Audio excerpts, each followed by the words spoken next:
A entrada na rede mundial de computadores provocou profunda mudança no comportamento das pessoas. Novos hábitos, novos desafios. É preciso garantir a privacidade e a segurança nas transações realizadas pela internet. Fazer com que mais e mais pessoas sejam incluídas nessa sociedade virtual. Além disso, é necessário que as políticas tecnológicas permitam desenvolver a inteligência coletiva do país, com geração de emprego e renda.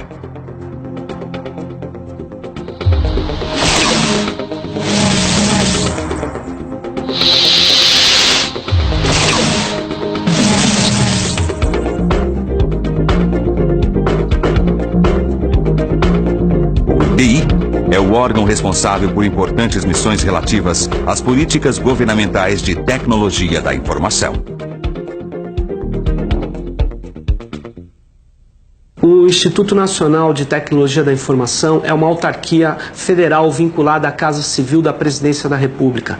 Sua missão primeira é cuidar e manter a infraestrutura de chaves públicas brasileiras. O ITI, portanto, trabalha com certificação digital, que é uma técnica fundamental na sociedade da informação para dar maior segurança ao comércio eletrônico, às transações de governo eletrônico e à privacidade dos cidadãos. O ITI, ele é a autoridade certificadora raiz de uma grande cadeia de confiança e que segue padrões rígidos e normas internacionais. O ITI também, no âmbito do programa de governo eletrônico, é o responsável pela implementação do software livre no governo federal. E a sua missão de certificação digital e implementação do software livre está dentro de um grande programa de ampliação da cidadania por meio da tecnologia da informação. A certificação digital é como um documento de identidade, que garante a identificação segura do autor de uma mensagem ou de uma transação na rede. É a ICP Brasil, uma estrutura hierárquica de autoridades certificadoras, ligadas ao governo brasileiro, que assegura reconhecimento público e validade jurídica à certificação digital. O ITI é a autoridade certificadora raiz da ICP Brasil. É responsável pelo credenciamento dos demais participantes, pela emissão dos pares de chaves e pela supervisão de todos os processos. A partir de normas que são representadas pelas resoluções do conjunto de regras da ICP Brasil, a auditoria serve para verificar se as autoridades certificadoras estão cumprindo realmente aquilo que elas se propuseram a fazer e aquilo que elas declararam que são as práticas de certificação de cada uma. As ACs, autoridades certificadoras, identificam os usuários, conferem sua documentação e emitem os certificados digitais. Atualmente, são 6 autoridades certificadoras credenciadas. Na base da pirâmide estão as autoridades de registro que atuam apenas como redistribuidoras dos certificados digitais. Qualquer cidadão, empresa ou entidade pode adquirir o seu certificado digital junto a uma autoridade integrante da ICP Brasil. O arquivo criptografado com a chave do usuário pode ser armazenado em qualquer tipo de mídia segura. A certificação digital da ICP Brasil assegura estabilidade e confiança às transações. Cerca de 150 instituições financeiras que transacionam entre si, principalmente com o Banco Central e com as câmaras de pagamento, e é fundamental que a sua assinatura seja validada no âmbito da legislação brasileira. E assim foi feito. Nós adotamos um padrão de certificação preconizado pela ICP Brasil, Infraestrutura de Chaves Públicas Brasileira, e todas essas instituições que fazem parte, elas têm certificados digitais que assinam as transações que elas comandam. Isso evita com que elas digam que não fizeram ou não comandaram tais operações. Esse mesmo sistema ICP Brasil também pode racionalizar e otimizar os recursos da sociedade brasileira. Pode permitir ao cidadão brasileiro da sua casa acessar documentos e operar transações eletrônicas. A ICP Brasil utiliza procedimentos lógicos para assegurar a autoria, a confidencialidade e a integridade das informações que certifica. A técnica utilizada é a criptografia assimétrica. A infraestrutura de chave pública vai se basear num par de chaves, uma chave pública e uma chave privada, que são geradas no mesmo momento. São dependentes, porém indeduzíveis matematicamente uma da outra. O João, ele tem um par de chaves, eu uso a chave pública dele para criptografar uma mensagem e só ele, João, que tem a privada correspondente, par de chaves esse gerado no mesmo momento, pode decifrar a mensagem. E se eu quero mandar uma mensagem, um documento eletrônico assinado digitalmente, eu uso a minha chave privada para assinar esse documento e ele, que tem a minha chave pública, porque essa chave é pública, pode verificar a autenticidade e a integridade dessa assinatura. Na infraestrutura de chave pública, o que faz a autoridade certificadora, como um terceiro confiável, é simplesmente dar a garantia de que a chave pública do Renato é do Renato, que a chave pública do João é de fato do João. Idealizado por Richard Stallman, o software livre se caracteriza pelo desenvolvimento colaborativo e pelo livre acesso ao código-fonte, o que assegura aos seus usuários 4 liberdades. A primeira é a liberdade de uso para qualquer finalidade. A segunda é a liberdade de estudar o software completamente. A terceira é a liberdade de alterar e melhorar o software. A quarta é a liberdade de redistribuir as alterações feitas. A intensa troca de experiências e informações praticada pelos adeptos do software livre possibilitou o desenvolvimento de aplicativos mais seguros e estáveis. A utilização do software livre se difundiu em todo o mundo, inclusive no Brasil. Software livre é uma tecnologia há muito tempo utilizada por governos locais, empresas privadas e universidades no Brasil. Há 5 anos atrás, o governo do Estado do Rio Grande do Sul foi pioneiro em lançar um projeto que sistematizou essa opção. Hoje em dia, a maioria dos governos estaduais e centenas de prefeituras têm a mesma orientação. As vantagens da forma colaborativa de trabalho se multiplicam. O software livre cada vez mais se torna mais fácil de interagir, mais bonito e, bom, comprovadamente mais seguro. Quanto a isso, não há a menor dúvida. Você identifica pontos fracos no programa, você pode até ajudar o autor a corrigir esses pontos fracos e tornar o programa a cada versão mais seguro. No software proprietário, você tem que confiar cegamente na empresa. Se o fonte é aberto, existem milhões de pessoas vendo aquela fonte e bilhões de pessoas dizendo, não, olha aqui, ó, aqui tem uma falhazinha de segurança, vamos consertar essa falha. Um software proprietário não te dá a oportunidade de desenvolver e de aprender. Eu acho que a maioria das pessoas aprendem vendo o que outros já fizeram.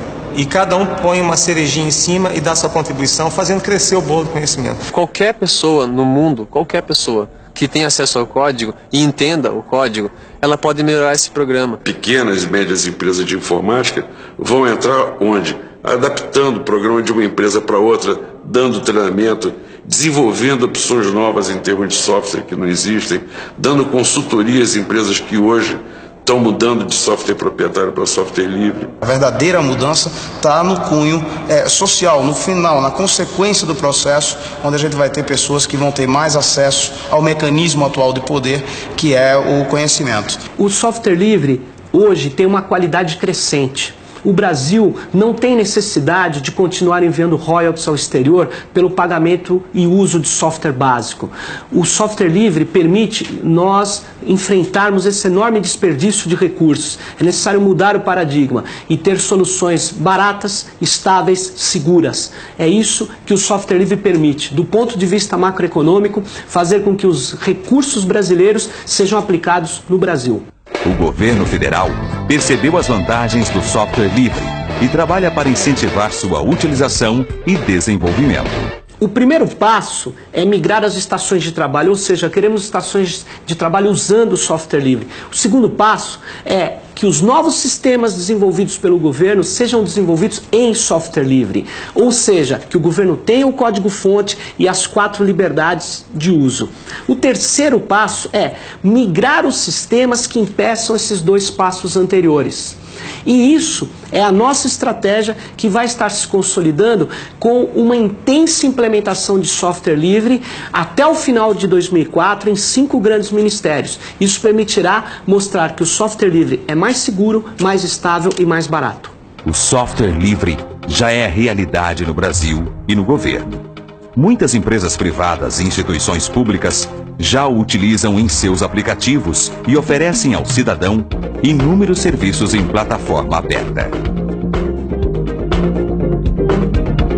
A certificação digital da ICP Brasil e o uso do software livre integram um objetivo mais amplo de incluir a maior parte dos brasileiros na sociedade da informação e do conhecimento.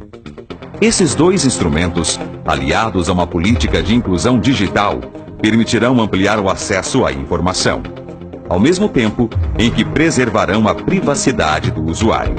O Brasil trabalha para promover cidadania digital, com mecanismos democráticos de acesso ao mundo em rede, que resultem em desenvolvimento tecnológico e na construção de um Brasil para todos.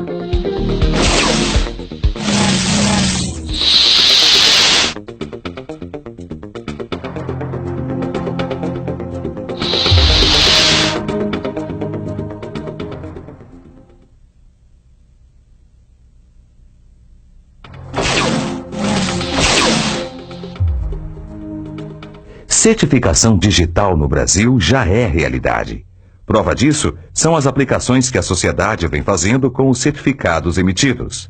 Atualmente, a ICP Brasil conta com 6 autoridades certificadoras credenciadas: AC Presidência, AC Caixa, AC Receita, AC Serpro, CertSign e Serasa. Conheça o que cada C tem a dizer sobre os usos da certificação e seus benefícios. Para dar segurança às transações eletrônicas, a Receita passou a utilizar os certificados digitais da ICP Brasil. Para isso, foi utilizado o Serviço Interativo de Atendimento Virtual, Receita 222. Usando o eCPF e o eCNPJ, os contribuintes têm acesso a consulta e regularização das situações cadastral e fiscal, cópias de declarações do Imposto de Renda de Pessoa Física, Imposto Territorial Rural, declaração de imposto retido na fonte, comprovante de arrecadação dos pagamentos efetuados, sistemas de comércio exterior. Os usuários ganham mais segurança e qualidade nos serviços prestados e mais comodidade de acesso e rapidez na resolução dos problemas. Todas essas facilidades resultam em aumento do número de declarantes, promovendo maior justiça fiscal. Hoje as transações eletrônicas, elas não expandem mais por questão de fraude, por questão de autenticidade. E a certificação digital é a tecnologia que vem dar respostas a esses impedimentos para que esse mercado possa crescer. O uso da tecnologia racionaliza trabalho, dá segurança às transações eletrônicas de uma maneira geral, e a gente está muito esperançoso na adoção por todo o sistema financeiro e por toda parte de e-government. A CPR surgiu devido a uma necessidade de tramitar os documentos documentos oficiais entre os ministérios e a Presidência da República pela Casa Civil. Para que nós dessemos autenticidade e segurança aos documentos, nós começamos a utilizar certificado digital. Que hoje o setor que mais se utiliza de um meio eletrônico para fazer a transação é o sistema financeiro. A gente tem um setor que ganha muito também com o uso dessa tecnologia, que é o setor fiscal, o setor de arrecadação. A gente tem um exemplo de um estado no Brasil, que é o estado de Pernambuco, que adotou essa tecnologia e racionalizou todo o processo de arrecadação. A gente tem exemplos também em tribunais de justiça, como o Tribunal Regional do Trabalho da 4ª Região, onde o peticionamento eletrônico hoje em dia é feito através de certificação digital dispensada o comparecimento desse advogado a este tribunal. Também o acesso de clientes para determinados níveis de transação no Internet Bank também serão certificados com essa infraestrutura de chave pública. E o nosso portal de compras, que tem dezenas de milhares de fornecedores, o que nós precisamos fazer e precisamos de estimular os outros agentes é fazer como a Caixa está fazendo, criar aplicações para que possa possibilitar o uso do certificado, massificando a utilização dessa tecnologia e, com isso, reduzindo os custos de produção, de emissão desses certificados e popularizando essa tecnologia no mercado. As regras criadas pela ICP Brasil possibilitam que o certificado emitido pelo CERPRO, o certificado emitido pela Presidência da República ou por uma outra entidade credenciada, funcione normalmente em qualquer tipo de aplicação, né, sem que haja necessidade de um indivíduo possuir mais de um certificado ICP Brasil para acessar as aplicações que ele deseja. A Serasa encontrou na certificação digital uma maneira de levar os seus negócios do mundo real para o mundo digital com maior segurança ainda do que realizado no mundo real. A certificação digital permite ao cidadão utilizar os meios digitais, buscando serviços do governo, serviços privados de bancos, ou próprio serviço da Serasa, de uma maneira segura, né, trazendo o cidadão para um ambiente onde o mundo todo está interligado.